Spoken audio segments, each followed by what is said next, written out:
L'histoire que vous allez entendre va vous faire frissonner, peut-être même vous terrifier.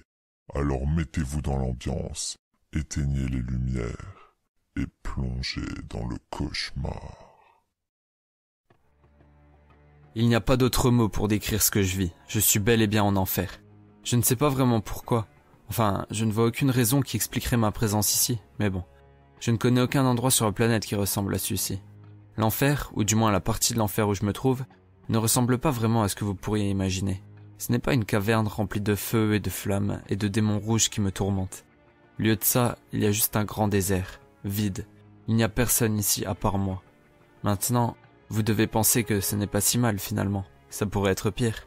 Mais croyez-le ou pas, ça l'est. Même si je suis en enfer, j'ai toujours faim. Cela doit être ma punition. Je suis perpétuellement affamé. Et il n'y a rien à manger dans ce désert. Rien excepté cet animal. Et il me nargue comme s'il savait pour ma faim insatiable. Évidemment, j'essaie de l'attraper pour me nourrir. Et c'est là que ça devient mauvais. Vu que c'est l'enfer, cet animal ne peut pas être attrapé.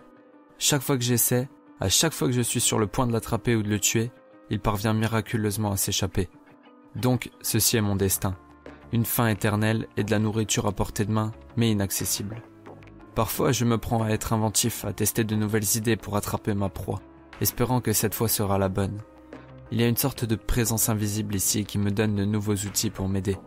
Mais ce n'est pas par bonté ou compassion, juste pour le plaisir de me voir échouer une nouvelle fois.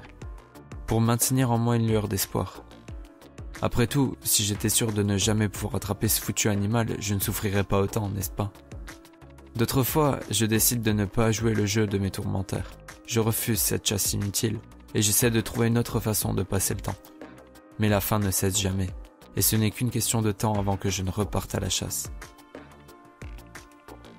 Et si la faim ne m'y oblige pas, l'ennui le fait. C'est là toute la beauté de l'enfer. Je peux cesser cette torture quand je le souhaite, mais quand je le fais, il n'y a littéralement rien d'autre à faire. L'ennui, ou un acte futile perpétuel, c'est l'enfer.